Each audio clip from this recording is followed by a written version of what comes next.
부활하신 예수님께서는 하늘로 올라가셨을 뿐만 아니라 전능하신 하나님 우편에 앉아 계십니다. 여기서 전능하신 하나님 우편에 앉아 계시다라는 말은 실제로 그런 행동을 했다라는 설명이라기보다는 어떤 의미를 지닌 수사적인 표현으로 이해해야 합니다. 우리 말에도 손을 씻었다, 눈을 씻고 찾아본다라는 말이 있는 것처럼 말이죠. 그래서 여기서 전능하신 하나님 우편에 앉았다라는 말이 어떤 의미냐 하면은 주권과 권세를 가졌다, 또 그것을 행사한다라는 의미로 이해할 수 있습니다. 예수님께서 하늘에 올라가신 것과 전능하신 하나님 우편에 앉으신 것은 거의 같은 것을 의미하고 있습니다. 그럼에도 불구하고 사도신경과 성경에서 이렇게 두 가지 표현으로 나눠서 사용하는 이유가 있습니다. 여러 가지 이유를 말할 수 있겠지만 오늘 본문에서 말하는 내용을 우리가 함께 살펴봤으면 좋겠습니다. 이러한 의미가 우리에게 또 어떻게 적용이 되는지 오늘 우리가 읽은 본문에서 사도 바울이 말하고 있습니다. 15, 16절을 다시 읽겠습니다. 이로 말미암아 주 예수 안에서 너희 믿음과 모든 성도를 향한 사랑을 나도 듣고 내가 기도할 때에 기억하며 너희로 말미암아 감사하기를 그치지 아니하고. 이 본문은 지난주 말씀과 이어지고 있습니다. 그래서 이로 말미암아로 시작하고 있죠. 자세하게는 지난주 설교 내용을 기억하시면 좋겠지만 그게 좀 어렵다 하시면 하늘에 속한 모든 신령한 복을 우리에게 예정하셨다는 것, 그 예정을 말하고 있다고 이해하시면 좋을 것 같습니다. 또 이 구절에서 중요하게 봐야 하는 동사들이 있습니다. 바로 사도 바울이 들었다 하는 것과 기억한다라는 것입니다. 사도 바울이 무엇을 들었던 걸까요? 앞서 말했던 하나님께서 예정하신 것들이 에베소 성도들에게 이루어졌음을 들었다는 의미로 우리가 이해할 수 있습니다. 그것은 15절에서 말하는 것처럼 믿음과 사랑으로 드러났습니다. 사도 바울은 이 믿음과 사랑을, 이 두 가지를 동일한 것으로 또 동등하게 여기고 있습니다. 말하자면 주 예수 안에서 믿은 것은 곧 모든 성도를 사랑하는 것이라고 말하고 있는 것이죠. 이렇게 사도 바울은 믿음에 대해서 공동체성을 강조하고 있습니다. 또한 사도 바울은 기도할 때에 기억한다라고 말합니다. 무엇을 기억하는 걸까요? 바로 진리의 말씀을 통해 알게 하신 그의 뜻의 비밀을 기억한다는 것입니다. 이것이 에베소서 1장 전체에서 말하고 있는 내용이죠. 사도 바울은 하나님의 말씀을 기억하면서 그것을 근거로 기도한다고 말하고 있습니다. 그래서 그의 기도에는 감사가 끊이지 않는 것이죠. 이처럼 우리의 기도 역시 진리의 말씀에 근거해야 합니다. 잠언 28장 9절에서는 사람의 귀를 돌려 율법을 듣지 아니하면 그의 기도도 가증하니라 라고 말하고 있습니다. 이처럼 우리가 귀를 돌려 들어야 하는 말씀은 우리에게 공동체를 가르쳐 줍니다. 주 예수 안에서 믿는 것, 즉 신앙생활은 다른 게 아니라 모든 성도를 사랑하는 것입니다. 그런데 우리는 이 개인주의가 지배하는 시대 속에 살고 있습니다. 그래서 성경을 보더라도 예수님과 한 개인의 만남에만 관심을 가지기 쉽습니다. 니고데모, 사마리아 여인, 마리아 같은 인물들에게 개인적으로 감정이입하는 것을 좋아하는 것이죠. 그보다 훨씬 많이 언급되고 또 강조되고 있는 공동체에 대해서는 그만큼 관심이 생기지는 않습니다. 그러나 하나님은 각 개인을 구원하셔서 공동체가 되게 하십니다. 우리가 착각하지 말고 분명하게 알아야 할 것은 우리의 구원과 부활이 결코 개인적으로 성취되지 않을 거란 것입니다. 오늘날 셀 수 없을 정도로 많이 만들어지는 기독교 일러스트나 또 묵상집 같은 이런 여러 컨텐츠들은 한 개인과 예수님의 관계로 신앙생활과 구원을 설명하고 있습니다. 그렇게 묘사하고 있죠.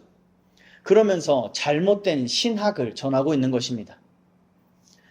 구원받은 성도는 결코 독립적일 수 없습니다. 애당초 성경이 그럴 여지를 조금도 주질 않습니다. 물론 한 개인의 인격을 무시하는 것은 아닙니다.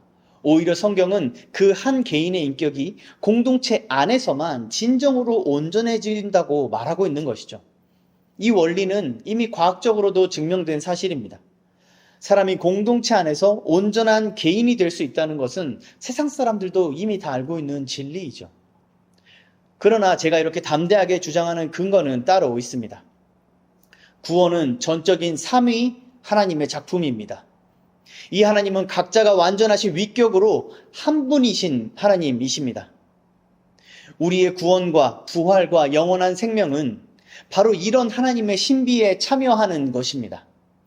다시 말해서 죄인이 구원을 받아 성도가 된다는 것은 서로 다른 존재들이 하나가 되는 질서 속에 참여하는 것을 의미합니다.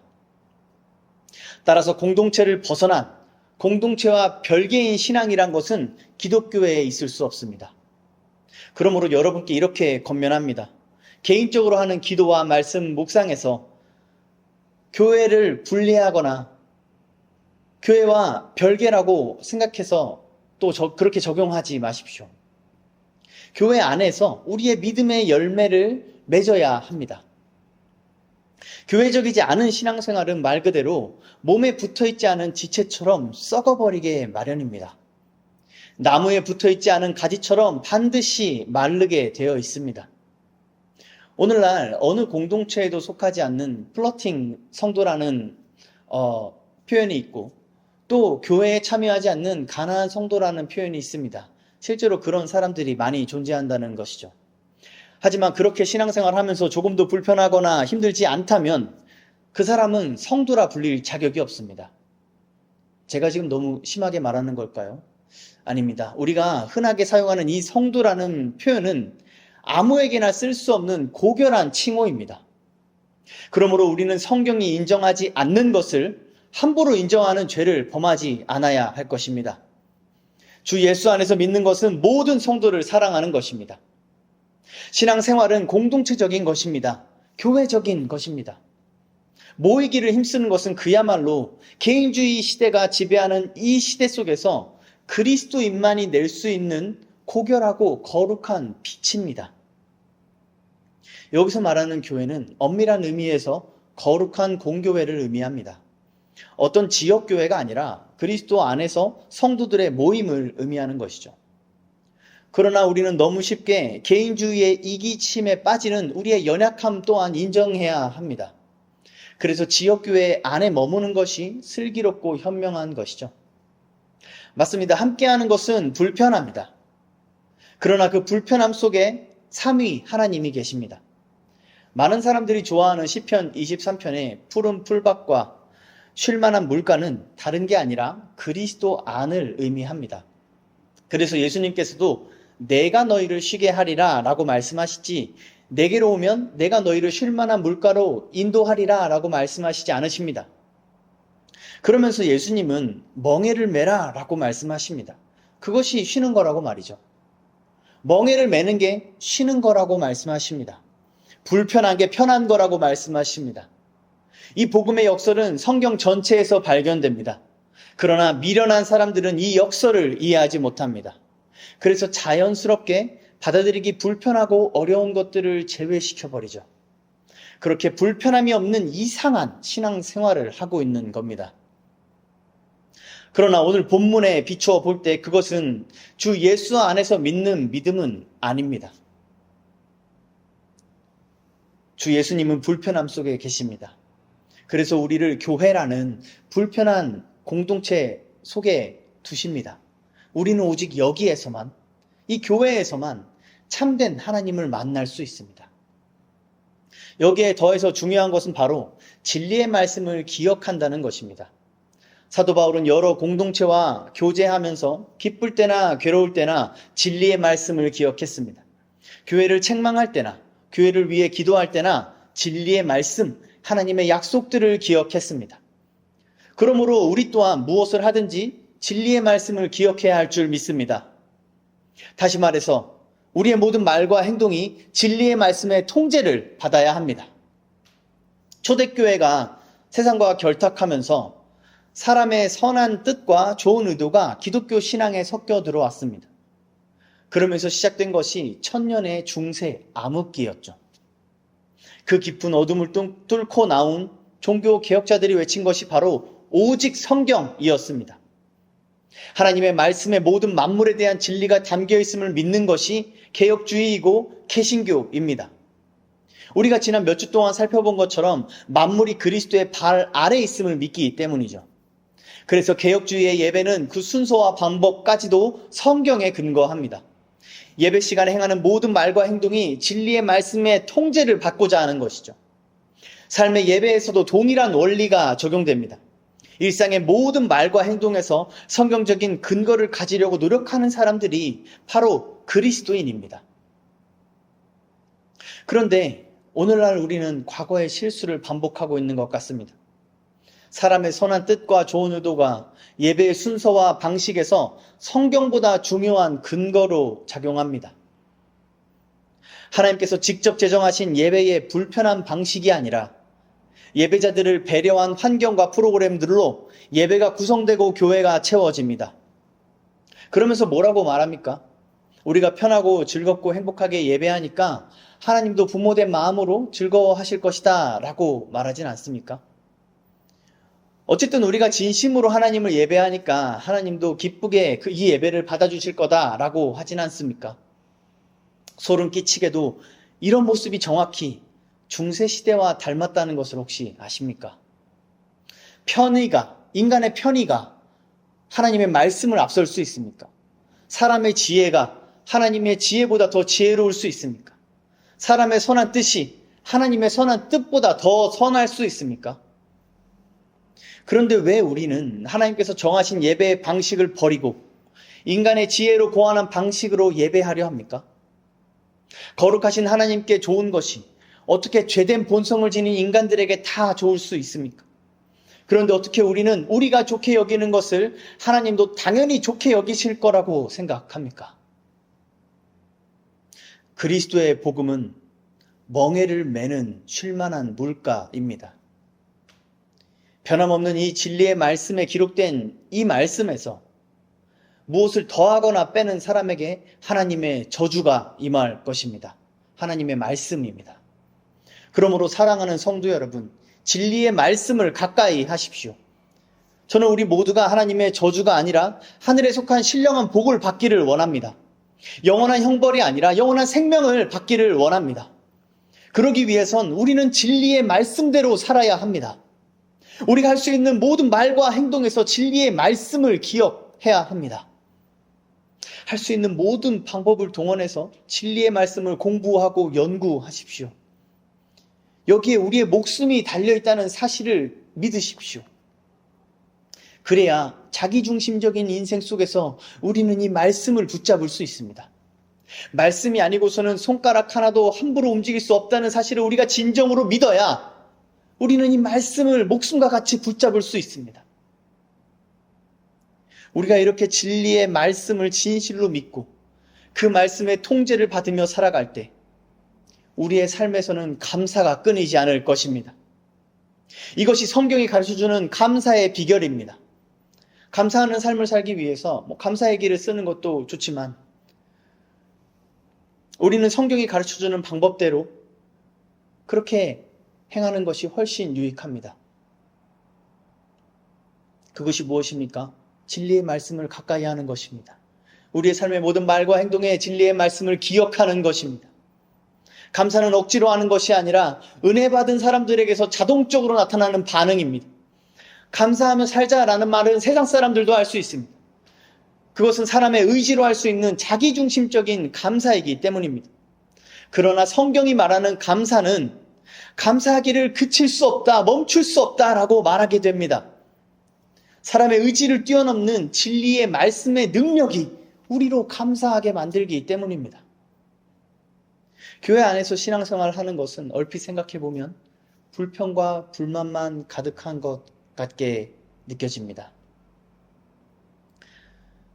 그러나 성경은 그렇지 않다고 말합니다.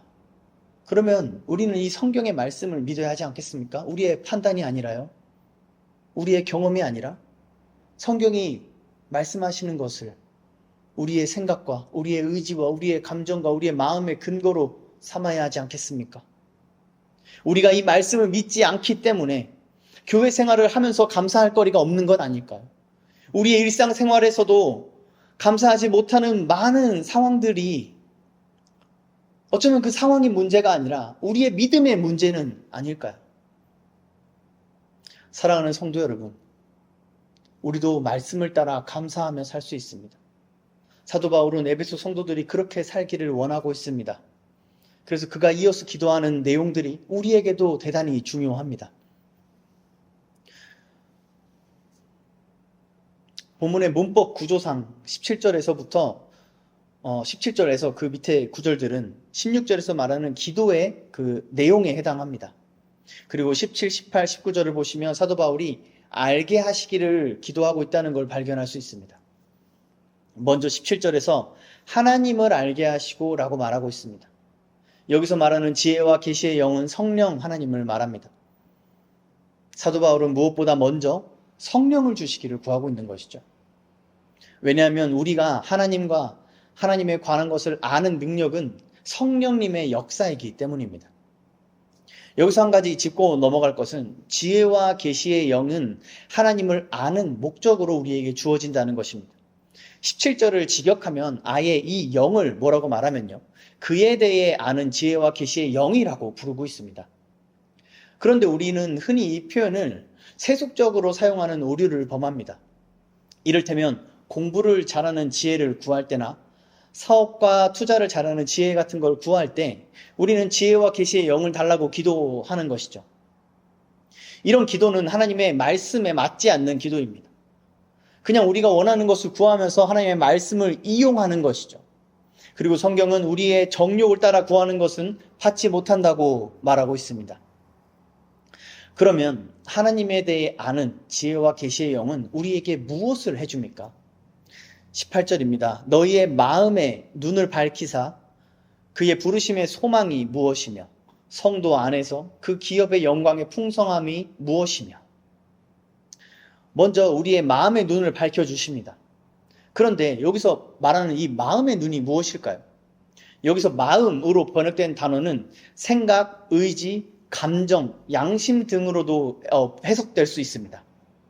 즉 이 단어는 우리 삶의 중심이자 근원을 의미하는 단어입니다.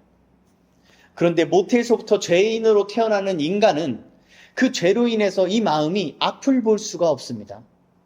그래서 자연스럽게 앞을 볼 수 있는 육체의 눈을 따라 살게 됩니다. 그러나 사도 바울은 성령 하나님께서 우리의 마음의 눈을 밝혀주시기를 먼저 구하고 있습니다. 우리가 육체의 눈을 따라 살지 않기를 바라는 것이죠. 왜 그럴까요? 고린도후서 4장 18절에서 바울은 이렇게 말합니다. 우리가 주목하는 것은 보이는 것이 아니요 보이지 않는 것이니 보이는 것은 잠깐이요 보이지 않는 것은 영원함이라. 또 히브리서 11장에서 히브리 기자도 이렇게 말합니다. 믿음은 바라는 것들의 실상이요 보이지 않는 것들의 증거니 선진들이 이로써 증거를 얻었느니라. 믿음으로 모든 세계가 하나님의 말씀으로 지어진 줄을 우리가 아나니 보이는 것은 나타난 것으로 말미암아 된 것이 아니니라. 이 두 말씀들을 보시면 영원한 것, 본질적인 것은 마음의 눈으로만 볼 수 있음을 말하고 있습니다. 육체의 눈으로 보는 것은 전부 사라질 것들입니다. 썩어 없어질 허무한 것들이죠. 사도 바울은 성도들이 그들이 상속받은 영원한 복을 바라보고 살기를 바라고 있습니다. 이 세상에 썩어질 것이 아니라 그의 부르심의 소망이 무엇인지, 성도 안에서 그의 영광의 기업의 풍성함이 무엇인지를 바라보면서 살기를 원하는 것이죠. 그의 부르심의 소망, 여기서 말하는 이 그의 부르심의 소망은 1장 앞에서 말하는 하늘에 속한 모든 신령한 복을 의미합니다. 하나님께서 창세전에 기뻐하신 뜻을 따라 택하신 자들을 부르셨고 그 부르심엔 그리스도 안에서 하늘에 속한 모든 신령한 복이 예정되어 있기 때문이죠. 또한 여기서 성도는 공동체적이라는 것을 마음의 눈으로 발견하고 또 깨달아야 합니다. 성령 하나님께서 구원받은 성도가 공동체 안에서 신앙생활을 하게 하시는 것이죠. 그래서 그의 기업의 영광의 풍성함 앞에 성도들 안에서라는 말이 붙는 것입니다. 사랑하는 성도 여러분, 우리는 마음의 눈으로 살아야 합니다. 우리의 마음의 눈을 밝혀주시는 성령님을 의지해서 살아야 합니다. 그래야 교회 안에서 생활하면서 그의 기업의 영광의 풍성함을 우리는 발견할 수 있습니다. 그리고 각자의 일상에서도 그의 기업의 영광의 풍성함을 발견할 수 있습니다. 그 복의 상속자들이 모여있는 교회 안에서 이 신령한 복을 발견하지 못한다면 어떻게 불신자들로 가득한 세상 속에서 발견할 수 있겠습니까? 말도 안 되는 것이죠. 또한 마음의 눈으로 살아야 우리가 말씀을 볼 때 그 속에 담긴 지혜와 계시를 깨달아 알 수 있습니다.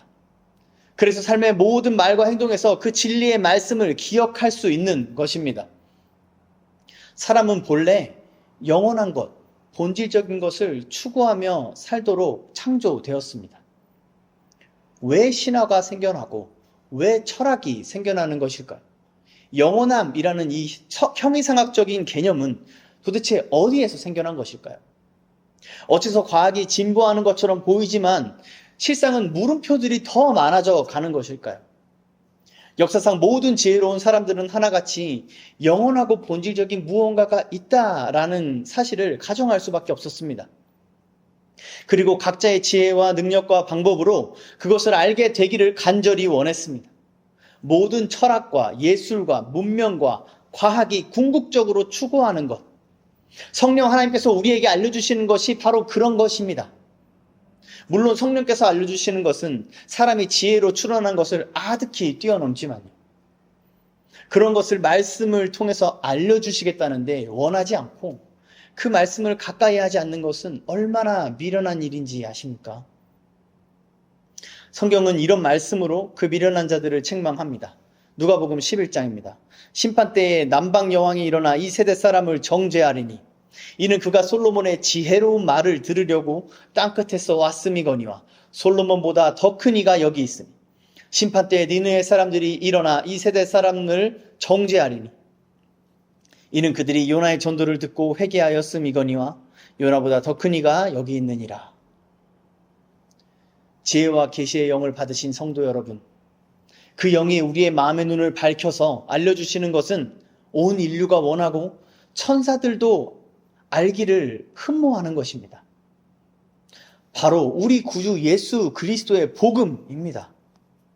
이 복음을 알고도 육체의 눈을 따라 사는 것은 매우 미련하고 심지어 위험한 것입니다. 성경은 이렇게 말합니다. 이 세상이나 세상에 있는 것들을 사랑하지 말라. 누구든지 세상을 사랑하면 아버지의 사랑이 그 안에 있지 아니하니. 이는 세상에 있는 모든 것이 육신의 정욕과 안목의 정욕과 이생의 자랑이니 다 아버지께로부터 온 것이 아니요 세상으로부터 온 것이라. 이 세상도 그 정욕도 지나가되 오직 하나님의 뜻을 행하는 자는 영원히 거하느니라. 아멘. 그러므로 지나가고 사라질 것들을 쫓아 살지 마십시오. 이 세상 것들이 다 지나갈 것들입니다. 우리 눈에 보이는 것들이 다 지나갈 것들입니다. 미련한 자들에게나 그런 것들이 영원해 보이고 대단해 보이는 것들입니다. 사랑하는 성도 여러분, 그러나 우리에겐 지혜가 있지 않습니까? 우리는 지혜로운 자들 아닙니까?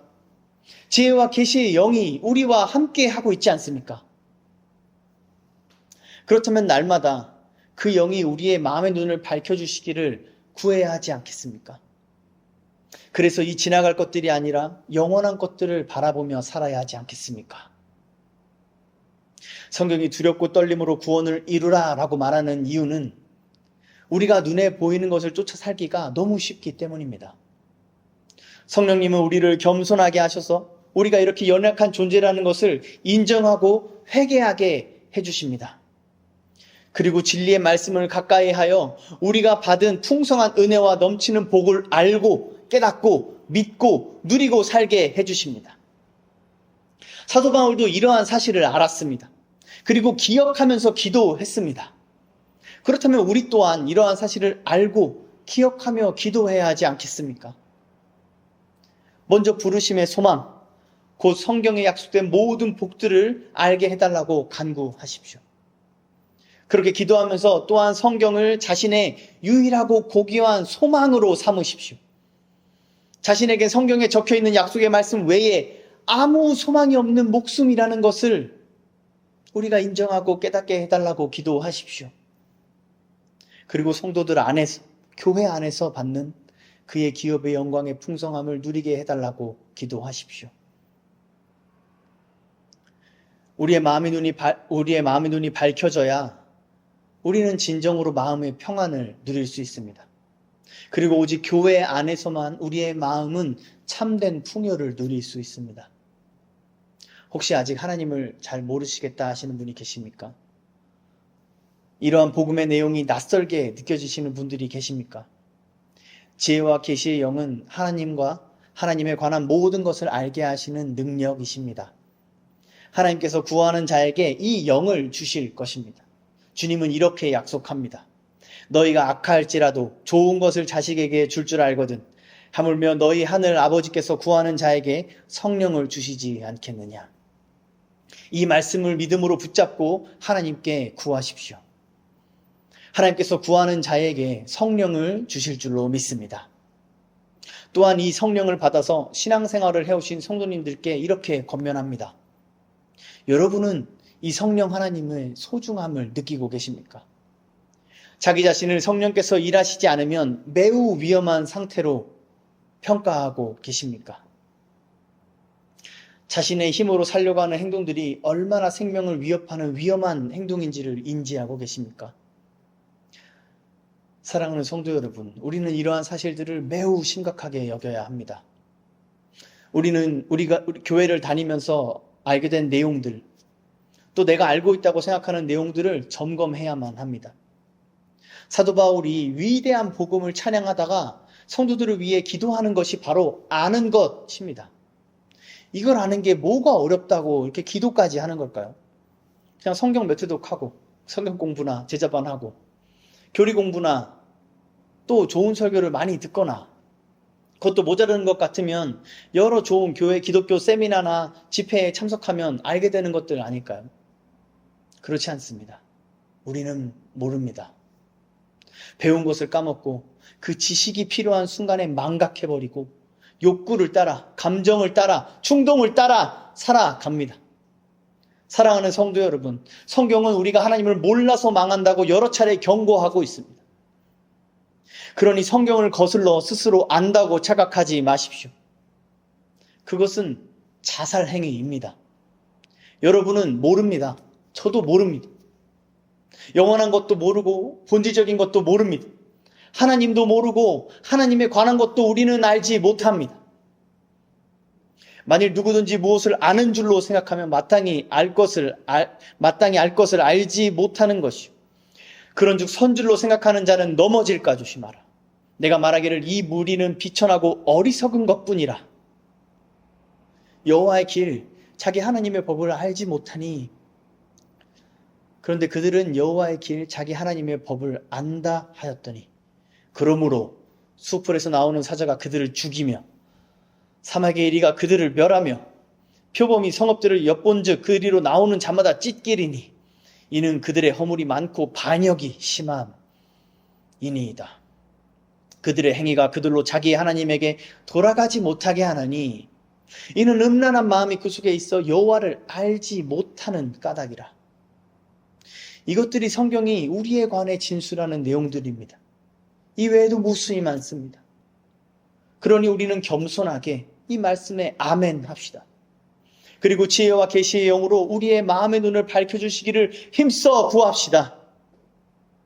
그리고 우리에게 이 진리와 생명의 말씀을 깨닫게 하시는 성령으로 말미암아 감사합시다. 우리에게 이 성령을 주신 하나님을 기뻐하며 찬송합시다. 그것이 에베소서 1장에서 사도 바울이 찬양하고 있는 내용입니다. 그런데도 이 기도에서 성도들이 알았으면 하는 것이, 사도 바울이 그들이 알았으면 하는 것이 19절에 하나 더 기록되어 있습니다. 그것은 하나님께서 그의 힘의 위력으로 성도들에게 역사하신다는 것입니다. 여기서 바울은 힘과 능력에 관한 단어를 5가지나 사용하면서 성도들에게 역사하는 힘이 얼마나 광대한지를 강조하고 있습니다. 그것도 부족하다고 느꼈는지 이어지는 9절에서 그 힘의 능력을 또 설명하고 있습니다. 20, 21절입니다. 그의 능력이 그리스도 안에서 역사하사 죽은 자들 가운데서 다시 살리시고 하늘에서 자기의 오른편에 앉히사 모든 통치와 권세와 능력과 주권과 이 세상뿐 아니라 오는 세상에 일컫는 모든 이름 위에 뛰어나게 하시고, 여기서 그의 능력은 19절에 우리에게 베푸신 능력입니다. 그러니까 우리에게 베푸신 능력이 무엇이냐를 여기서 설명하고 있는 것이죠. 20절에서 그의 능력이 무엇이라고 말합니까? 우리에게 베푸신 광대한 능력은 그리스도의 부활이라고 말하고 있습니다. 또한 그의 능력이 그리스도 안에서 역사한다고 말하고 있습니다. 하나님께서는 자신의 능력을 그리스도의 안에 있는 자들에게 베푸신다는 것입니다. 이 표현에서 다시 한번 사도 바울이 성도들을 교회됨이라고, 이 성도들의 교회됨, 공동체성을 강조하고 있는 것을 엿볼 수 있습니다. 본문은 계속해서 그의 능력이 그리스도를 부활시키실 뿐만 아니라 하늘에서 자기 오른편에 앉히는 능력이라고 말합니다. 그리고 이 말의 의미를 21절에서 설명하고 있죠. 21절에 통치와 권세와 능력과 주권 그리고 이름들은 세상을 주관하는 것들을 의미합니다. 세상이 두려워하는 것들이라고도 볼 수 있겠죠. 그리고 그분의 주권은 현재뿐만 아니라 미래에까지 미친다고 말하는 것입니다. 그러면 여기서 과거는 어떻게 되냐라고 물으실 수 있을 텐데요. 과거는 모두 죽어서 소멸한 것들이고 예수님은 죽음을 이기시고 부활하신 분이십니다. 그렇기에 과거 또한 주님의 발 아래에 있다고 말할 수 있습니다. 22, 23절 함께 보겠습니다. 또 만물을 그의 발 아래 복종하게 하시고 그를 만물 위의 교회의 머리로 삼으셨느니라. 교회는 그의 몸이니 만물 안에서 만물을 충만하게 하시는 이의 충만함이니라. 아멘. 앞서 그의 능력은 그리스도를 하늘에서 자기 오른편에 앉히시고 라고 말했고, 여기서는 만물을 그의 발 아래에 복종하게 하셨다라고 말합니다. 이 두 표현이 의미하는 것은 동일합니다. 예수님께서는 그 모든 것들의 주인이 되셨다는 것을 반복해서 강조하는 것이죠. 그리고 그를 만물 위의 교회의 머리로 삼으셨다라고 말하고 있는데요. 이 문장을 이렇게 해석할 수도 있습니다. 그를 모든 것 위의 머리로 교회에게 주셨다. 즉 모든 것들의 주인 되신 이 위대한 주권을 가지신 예수님을 교회에게 주셨다는 것입니다. 그의 능력이 그렇게 행하셨다는 것입니다. 다시 말해서 우리에게 베푸신 능력은 만물을 예수의 발 아래 복종하게 한 다음에 교회에게 주시는 능력입니다. 여기서 사도 바울이 에베소서 1장을 통해서 강조하는 공동체성이 절정을 이룹니다. 하나님의 영광의 찬송은 다름 아닌 교회에서 절정을 이루는 것입니다. 교회는 그리스도 안에서 전능하신 하나님 우편에 앉으신 그리스도 안에서 만물의 주권을 가지신 그리스도 예수를 선사받습니다. 교회는 그의 몸입니다. 교회는 만물을 충만하게 하시는 그리스도 예수의 충만함입니다. 이 충만함이란 단어는 완전함이란 의미도 있습니다. 그러면 교회는 모든 것을 완전하게 하시는 이의 완전함입니다. 생각해 보십시오. 이것보다 더 큰 복이 어디에 있습니까? 어떤 복을 이것과 비교할 수 있겠습니까? 어떤 것이 감히 이 위대한 복락과 비교할 수 있단 말입니까? 세상 그 무엇이 교회보다 충만하고 세상 그 무엇이 교회보다 완전하다고 말할 수 있습니까? 이 교회는 죄인인 우리들 때문에 결코 훼손되지 않습니다. 우리의 문제들과 더러움과 수치들이 아무리 차고 넘쳐도 그리스도의 충만함과 그리스도의 완전함에 조금도 해를 끼칠 수 없습니다. 교회를 모욕하는 자들은 그의 능력이 대적할 것입니다. 교회를 짓밟으려 하는 자들은 그의 능력이 짓뭉개고 파괴할 것입니다. 교회를 무시하는 자나 그 교회 밖에서 복을 구하는 자들은 그의 능력이 무시하고 그의 능력이 버릴 것입니다. 말씀드렸다시피 그의 능력은 부활하는 능력입니다. 부활의 능력입니다.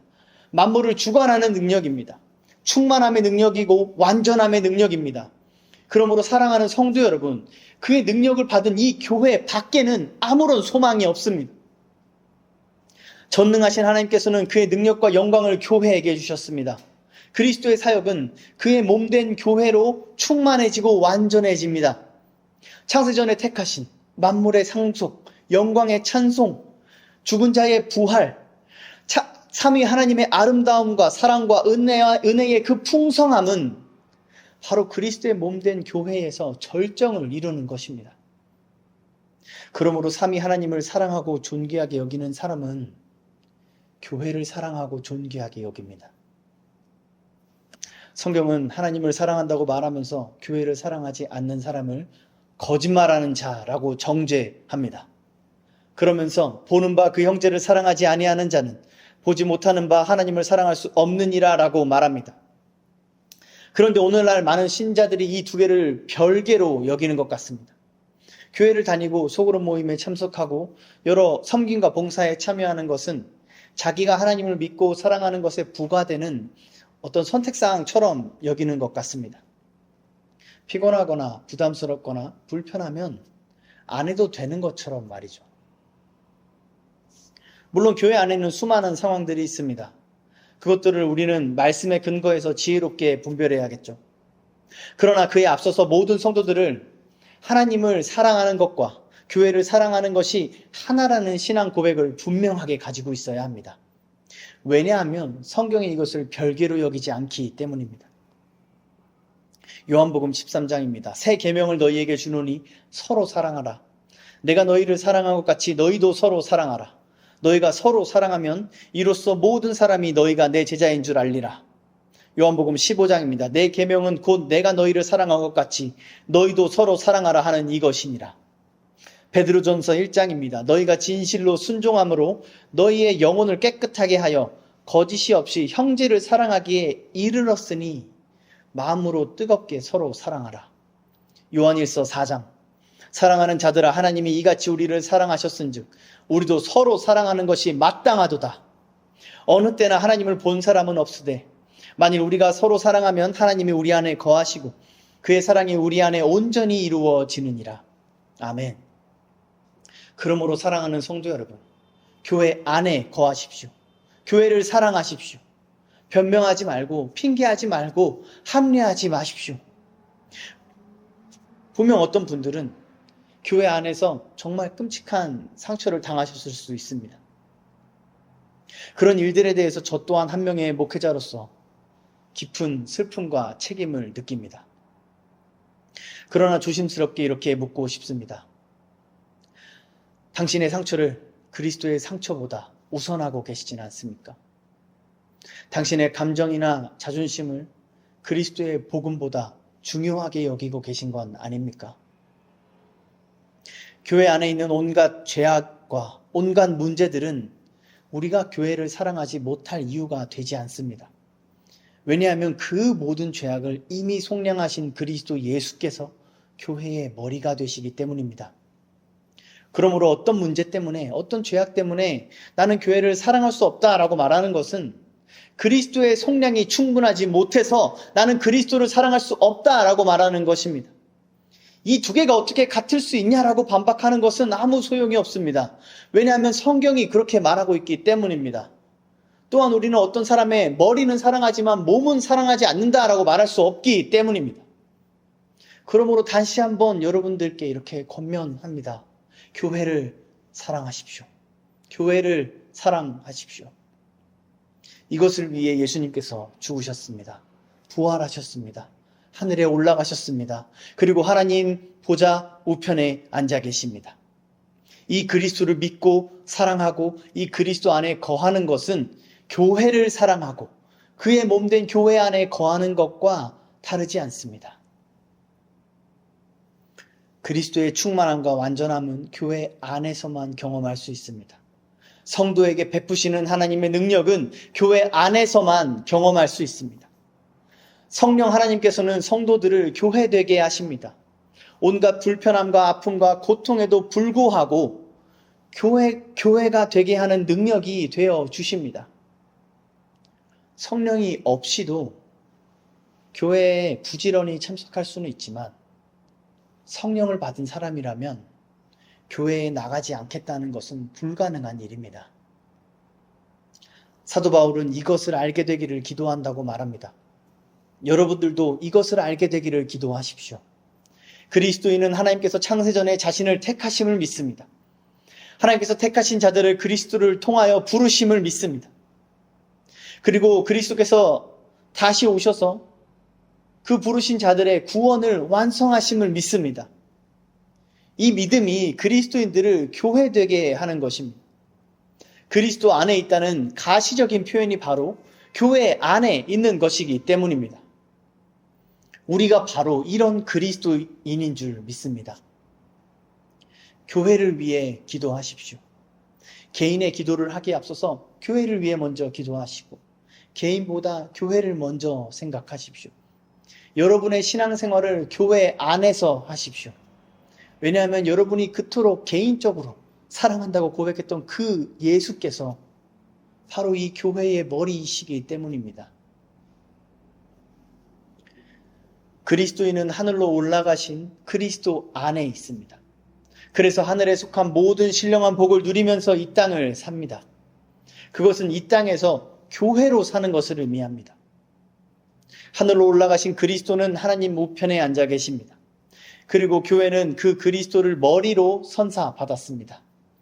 그래서 이 땅에서 교회는 그리스도의 충만함, 그리스도의 완전함을 이루며 살아갑니다.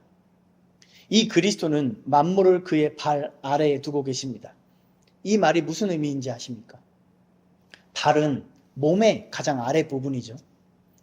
이 세상이 바로 교회의 아래에 있다는 것입니다. 그러므로 우리는 이 만물을 위해 기도해야 합니다. 이 땅에서 일어나는 모든 문제에 대해서 교회는 기도할 책임이 있습니다. 전쟁과 기근과 재해와 재난과 온갖 범죄들과 죄악들에 대해서 기도할 수 있는 능력이 오직 교회에게만 있기 때문입니다. 저는 지금 정치적인 이야기를 하는 것이 아닙니다. 그런 썩어 없어질 것들에 여러분의 시선을 두지 마십시오. 우리는 영원한 것들을 생각하고 영원한 것들을 주목하며 살아가야 합니다. 그것은 바로 진리의 말씀을 가지고 하나님께 기도하는 것입니다. 기도를 하찮게 여기지 마십시오. 진리의 말씀으로 하는 성도의 기도는 그의 능력을 이 땅 가운데 이루는 가장 강력한 무기입니다. 예수 그리스도는 죽음을 이기시고 부활하셨고 하늘로 올라가셨고 전능하신 하나님 우편에 앉아 계십니다. 이 놀라운 일을 이루신 그의 능력을 교회에게 베풀어 주셨습니다. 성령 하나님께서 우리의 마음의 눈을 밝혀주셔서 우리가 이 풍성한 은혜에 합당한 품위와 책임을 다하는 교회가 되기를 우리의 머리이신 예수 그리스도의 이름으로 간절히 축원합니다.